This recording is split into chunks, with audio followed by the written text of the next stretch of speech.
Fala pessoal, nesse vídeo nós vamos falar sobre o menu da sua câmera.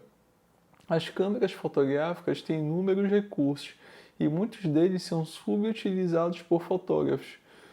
Nesse tópico, nós iremos fomentar em você a curiosidade em explorar mais os recursos e funções da sua câmera.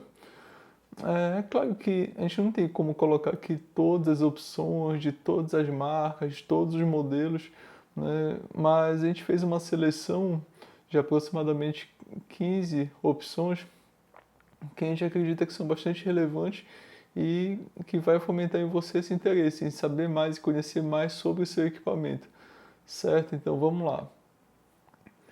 O primeiro que a gente começa é o aviso de realce. Tá? O histograma ele é essencial para mostrar para a gente se tem alguma área ou estourada, né, se tem algum pixel na coluna dos tons claros, ou se tem algum pixel na coluna dos tons escuros. Né? Mas assim, na correria de uma sessão fotográfica, nem sempre a gente tem tempo para ver o histograma, para analisar o histograma de todas as fotos. Então tem um recurso que eu acho muito legal, que é o aviso de realces. O aviso de realces a câmera sinaliza para a gente a área que está estourada, a área que perdeu informação. Então a câmera sinaliza com aviso e a gente já sabe, já consegue identificar o erro e pode corrigir na mesma hora, subexpondo mais a foto, fazendo outra foto. Então ajuda bastante. Imagina se você estiver fazendo um ensaio de uma noiva, né? E aí de repente, sem querer, você erra a fotometria e estoura o vestido da noiva, deixa estourado. Se você tiver com essa opção de aviso de realce ligado, aí vai aparecer lá piscando no vestido. Aí você vai identificar o erro e já vai corrigir, já faz uma nova foto. Agora, se de repente você depender só do histograma, aí pode ser que na correria da sessão você não identifique tão bem e deixe passar. E quando você for editar, você vai ver que você perdeu essa informação. Aí vai ser uma frustração enorme. Né? Então, assim, eu uso bastante, me ajuda muito. Né? Ou então, se você estiver numa praia e aí você quiser registrar a textura da areia branca, aí de repente você estoura a areia branca na fotometria, aí vai estar lá o aviso de realce sinalizando que você estourou e você vai poder corrigir. Então é uma opção que eu sempre deixo ativada, eu gosto bastante. Vamos lá, tem essa opção também, ocultar a imagem. Eu acho interessante, eu não uso tanto, mas eu acho interessante ter como recurso da câmera, tá, que a gente pode ocultar algumas imagens para que outras pessoas não vejam as nossas fotos na câmera. Então, por exemplo, se você estiver fazendo uma sessão de fotos, um ensaio de alguém, acontece muito, né, de algumas fotos ficarem boas e outras não ficarem tão interessantes, seja por falta de foco ou por de repente a gente não consiga, não registrou um momento tão interessante da pessoa e muitas vezes o cliente pede para ver. Eu acho interessante mostrar, sim, eu particularmente eu gosto de mostrar as fotos que eu acho que estão boas. Não gosto de mostrar as fotos ruins, porque meio que desestimula a pessoa, né? Se mostrar uma foto ruim para o cliente pode ser que desestimule no meio do ensaio e a pessoa fique meio mal. Então, o que a gente pode fazer nessas situações? A gente pode ocultar a imagem que a gente não quer mostrar e quando for mostrar para o cliente na câmera, aí ele vai ver só as que a gente mais gostou. Né? Então, é uma opção que eu não uso muito, mas eu acho interessante de ter. Slot de cartão de memória. A sua câmera tem um ou dois slots de cartão de memória? Eu acho muito interessante ter dois slots de cartão de memória. Né? Quando a gente para pensar, a foto é um registro de um momento único, um momento que não se repete. E se a gente conseguir registrar o mesmo arquivo em dois cartões de memória, é muito mais seguro, porque a gente sabe que tem chances de dar erro. Qualquer equipamento, né, qualquer tecnologia tem chances de dar erro. Então, quanto mais seguro for o nosso processo de armazenamento, né, melhor para o nosso trabalho. Tá? Vai ter menos chances de dar errado no nosso trabalho. Então, eu gosto muito de câmeras que têm 12 slots de cartão. Todas as minhas câmeras, na verdade, as minhas câmeras principais elas têm, né, que é a D7000, a D810, a D610, e é uma segurança a mais na hora da gente fotografar, na hora da gente trabalhar. A lógica, então, é essa. Quando a gente faz uma foto, ela fica salva em 2 cartões de memória. Então é uma segurança a mais. Para quem faz evento, né, isso é bem importante. Evento não é muito a minha área, mas para quem faz evento, isso é ótimo. E a gente pode usar os 2 slots de cartão de memória de outras maneiras também. Por exemplo, a gente pode deixar 2 cartões de memória e quando um ficar cheio, já passa automaticamente para o outro. E agora a opção do menu é estilo de imagem. Tá? Para quem fotografa em RAW, o estilo de imagem às vezes passa meio desapercebido. Agora, se você fotografa em JPEG ou então filma em uma câmera que não filma em RAW, então provavelmente vai ser muito importante você definir, né, o estilo de imagem da sua câmera. O estilo de imagem oferece pré-definições de ajustes como contraste, saturação, nitidez, e o fotógrafo pode escolher a melhor opção de acordo com o seu gosto. Além das pré-definições da câmera, do estilo de imagem, você também pode criar a sua opção. É definido quanto você vai querer de contraste, de exposição, de saturação. Tem algumas automações do fabricante que eu prefiro deixar desativada, por medo de que essa automação interfira muito na minha imagem e deixe de uma maneira que eu não goste tanto. Então, por isso que eu prefiro deixar desativado as opções de redução de ruído em longa exposição, tá? E redução de ruído em ISO alto. Eu prefiro deixar desativado por receio mesmo de que aconteça algo que eu não goste. Então, o meu conselho é que vocês fotografem em RAW, né, para ter um arquivo muito bom para edição. E se você quiser remover ruído, corrigir alguma coisa, deixe isso para pós-produção, né, que você pode fazer de maneira mais controlada. Tem algumas opções do menu da minha câmera que eu não uso muito, mas que eu acho muito legal ter. Por exemplo, múltiplas exposições.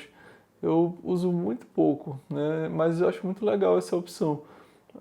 De repente pode ser interessante para exercitar mais o seu lado criativo, para tentar fazer alguma coisa diferente, né? A câmera ela une duas ou mais de duas imagens em uma só. Então ela mescla duas ou mais de duas imagens em uma só. E aí fica um resultado bem interessante.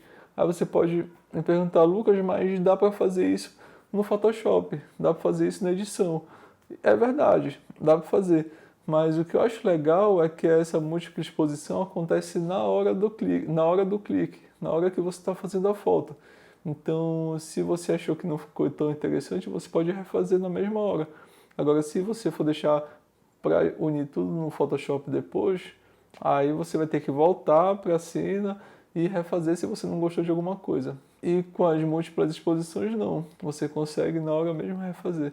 Outra opção que eu não uso muito, mas que eu acho interessante, time-lapse. Né? Acho que eu fiz, 3, 4 em toda a minha vida. Né? Eu não faço muito.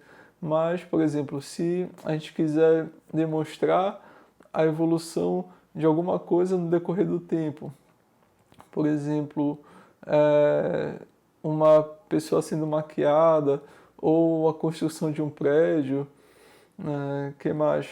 Ou a mudança de uma decoração. Se a gente quiser registrar alguma mudança em um tempo pré-determinado, aí pode ser interessante a gente fazer do início ao fim, né, um time-lapse, que aí a gente consegue fazer depois uma animação, um vídeo para passar rápido e fica legal. Eu acho bacana. Ou então, de repente, se você quiser registrar do nascer do dia até o anoitecer, né? Aí você programa a câmera para fazer o disparo em um tempo pré-determinado. Se você usa a mesma configuração para fotografar em determinadas situações, verifique na sua câmera se é possível salvar uma pré-definição, né, da sua câmera. Por exemplo, eu fotografo em estúdio e fotografo também na rua, né? Fotografo paisagens, viagens.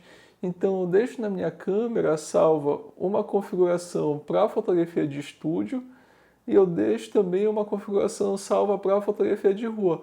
Em estúdio, olha o que eu faço.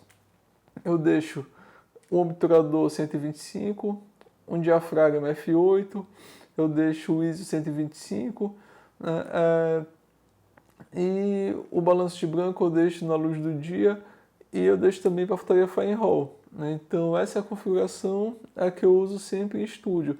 Por que que eu vou ter que ficar refazendo toda vez essa configuração quando eu for para o estúdio, né? Se eu tenho essa opção de deixar salvo uma pré-definição. Então, assim, pense em se tem alguma situação que você sempre fotografa com a mesma configuração. Se tiver, pode ser uma boa já deixar salvo. Além de economizar seu tempo, faz com que também você mantenha um padrão, e não esqueça de ajustar alguma coisa, né? Então, se você tem câmeras Nikon, veja a opção U1 e U2. Se você tem câmeras Canon, aí veja a opção C1 e C2. Não são todos os modelos que tem, né? Então você vai ter que verificar se na sua câmera tem essa opção. Então, se você fotografa muito na rua, em um horário específico, sei lá, meio-dia, por exemplo. Você pode deixar salvo uma configuração que você gosta de fotografar nessas condições. Claro que o sol não vai estar sempre a mesma coisa, mas aí você adapta, né, de acordo com o que você tá, de acordo com a situação. Por exemplo, uma época que eu estava fotografando bastante com 80-400 na rua, eu já deixava salvo também uma opção para 80-400, porque quando a gente coloca 80-400, já tenho que deixar o obturador mais rápido para dar mais estabilidade, e toda vez, né, eu perdi um tempão ajustando. Aí quando eu passei a usar essa opção, já melhorou muito mais a minha produtividade, já economizou meu tempo também. Tá? O brilho do monitor é um recurso que eu acho interessante a gente poder ajustar, né? Só não esqueça que você vai estar ajustando o brilho do monitor, você não vai estar ajustando a sua foto. Não confunda essas duas coisas, tá? Porque o brilho do monitor pode estar elevado, mas a sua foto pode estar com uma exposição meio termo, por exemplo. Informações de direitos autorais. Gente, toda vez que você comprar uma câmera nova, né, não esqueça de colocar lá o seu nome completo, suas informações de direitos autorais e também de atualizar a data e a hora. Então, colocar o seu direito autoral é mais uma forma de comprovar que a foto é de sua autoria, né, que você que fez a foto. É claro que dá para colocar isso depois na edição, mas já colocar direto na câmera já deixa muito mais organizado o nosso fluxo, nosso processo. E também não esqueça de atualizar a data e a hora, né? A gente vê que às vezes a pessoa compra uma câmera e vai atualizar só depois de um tempo, né? Lembre que essas informações você pode aproveitar depois no Lightroom ou em outros programas de edição para organizar e catalogar melhor as suas fotos. O Lightroom ele já usa essas informações para fazer várias classificações. E se estiver desorganizado, depois você vai ter que ajustar na edição, vai ser um trabalho a mais, sendo que você já pode configurar aqui, né? E pronto. Então, colocar o seu nome nos direitos autorais é mais uma maneira de comprovar que a foto é sua e atualizar a data e a hora é interessante, além da organização, é interessante também, por exemplo, de repente você vai participar de um concurso e aí pedem, olha, só pode participar fotos de 2020 para cá. Então vamos supor que lance um concurso de fotos feitas durante a quarentena. O fotógrafo só pode participar com fotos feitas de março de 2020 em diante. Então você vai ter que comprovar de alguma maneira. Se já tivesse informação na câmera atualizada, ok, já é bem mais fácil. Uma ótima maneira de aproveitar todos os pixels da nossa câmera é acertar na hora do clique o enquadramento que você quer, né? Porque aí depois você não vai ter que cortar. Agora, como é que a gente vai acertar, né? Tem várias maneiras. A gente pode usar aquela grade, né, que forma tipo uma regra dos terços, que ajuda a gente na composição, ajuda a gente a acertar o horizonte, né? Mas tem uma maneira que é muito boa também, que é com o horizonte virtual, né? Então, o horizonte virtual, a gente consegue verificar se está de fato alinhado o eixo horizontal e o eixo vertical também. A câmera sinaliza, tá, quando está tudo alinhado. Então isso já facilita bastante a nossa vida. É muito útil em fotos de arquitetura, fotos de paisagem, e é bom que na edição depois a gente quase não tem que ajustar, né? O ideal é que já esteja pronto no clique. Então o horizonte virtual é um grande aliado nesse sentido. A firmware é o sistema operacional da nossa câmera, tá? Então, o fabricante ele disponibiliza versões atuais da firmware no site. Então, você tem que verificar se o modelo da sua câmera tem alguma atualização no site do fabricante. É interessante você visitar o site do fabricante com uma periodicidade para verificar se tem alguma atualização. E as atualizações são ou para corrigir algum erro, ou para que haja de fato uma melhoria, né, no sistema da câmera. Então, se tiver alguma atualização, é bom você pesquisar como faz a atualização do firmware na sua câmera. Mas geralmente acontece assim: você formata o cartão de memória na câmera, pluga no leitor de cartão, né, que vai estar linkado no computador, aí você baixa o firmware no site do fabricante, baixa do site para o seu computador, tá? E quando estiver no computador, você passa do computador para o cartão de memória. Aí depois você tira o cartão de memória do leitor de cartão, pluga na sua câmera, aí na câmera vá na opção de firmware e faça a atualização. Quando você for fazer a atualização, é importante você verificar se a bateria está cheia também, né? Porque é um processo que demora alguns minutos e a bateria não pode cair durante esse processo, né? Porque pode dar algum problema, pode dar algum erro. Então verifique se a bateria da sua câmera está carregada, tá? Mas, novamente, dependendo do modelo da sua câmera, pesquise para ver como é que faz para o seu modelo essa atualização de firmware, tá? Quando a gente fala de edição e tratamento, a gente lembra logo, né, dos programas de pós-produção, como Photoshop, Lightroom, mas nesse mundo tão conectado, né, que a gente faz uma foto e já posta nas redes sociais, então é interessante a gente ver o que a gente tem de recursos de edição e tratamento em nossas mãos. Na câmera mesmo, claro, depende da marca da sua câmera, depende do modelo, mas, por exemplo, na minha Nikon D7000, eu já tenho aqui na própria câmera opções de corte, de foto, deixar em preto e branco, opções de alguns filtros, né? Então é legal você ver na sua câmera o que tem de recurso de edição e de tratamento que de repente já pode otimizar seu tempo, né? Depois que você faz uma foto e de repente vem alguma situação que a gente tem que mandar com urgência para alguém a foto, a gente já pode fazer uma edição rápida na câmera e pronto, e enviar a foto, né? Aí, claro, depois nos programas de edição a gente faz com toda a sofisticação os nossos ajustes, mas se for alguma foto que precise ser enviada de maneira mais rápida, então pode ser interessante, né, fazer na câmera. Uma coisa que é muito desejada em câmeras fotográficas é um bom alcance dinâmico.